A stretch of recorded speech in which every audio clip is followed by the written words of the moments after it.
लोगोफोर नोंथांमोनखौ माय बड टेक चेनेलनि गेजेरजों बयखौबो बरायबाय। आसा खालामो नोंथांमोना मोजाङैनो दङ।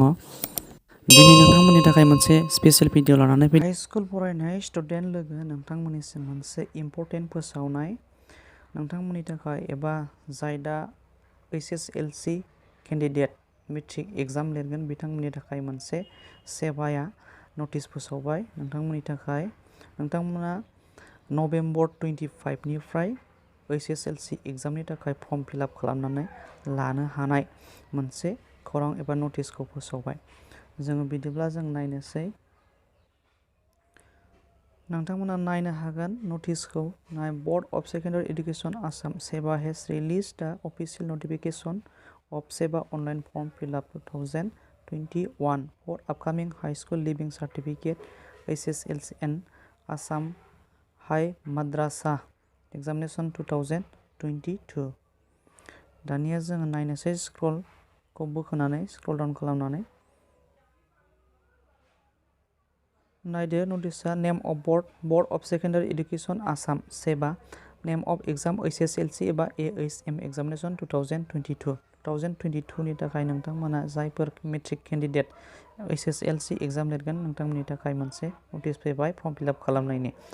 दा फर्म फिलआपआ जागोन अनलाइन जागोन। नोंथांमोन name of class 10 type of exam written examination offline स्कुलावसो जागोन नालाय फेब्रुवारिनिफ्राय मार्चसिम 2022 बिनि गेजेराव एग्जामा जागोन। एकाडेमिक सिजनआ नायदोलाय 2021 to 2022। दानिया नायदो नोंथांमोन date of online form fill up 25 November 2021 निफ्राय जागोन बेयो 18 डिसेम्बर 2021 सिम। प्रसेसआ जागोन अनलाइन जागोन। सेबा अनलाइन फर्म फिलआप प्रसेसआव दिन्थिखादों। बेवहाय फी स्ट्राक्चारखौबो बावनो होखादों। Examination fees 650, centre fee 300, practical examination 150 and annual recognition fee 800।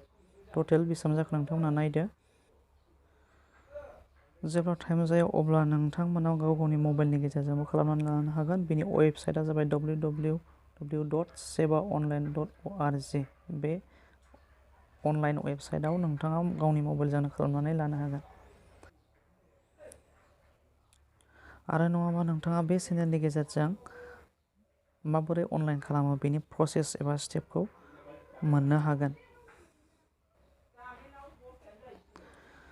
दायो नायदो starting date of online examination form fill up 25 November बेनिफ्राय 18 डिसेम्बरसिमाव लास्ट डेट जागोन। नोंथांमोनहा फर्म फिलआप खालामनायाव बेखौ नायनानै ला। फर्म फिलआप नटिसखौ नायनो थाखाय जों नैबेयावबो थांनो हायो। अफिसियेल नटिफिकेशन जों बे क्लिक हियाराव थुनानै नायनो हायो। अफिसियेल नटिफिकेशनखौ डाउनलड खालामदो।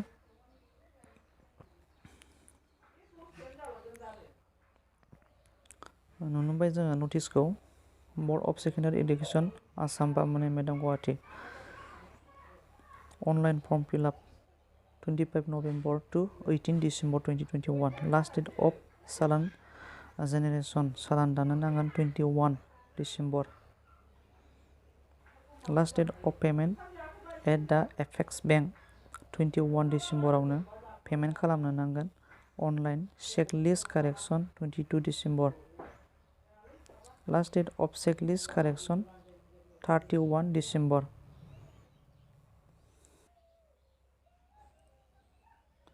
दायो अब्ला बेखिनियानोसै नटिसआ लोगोफोर।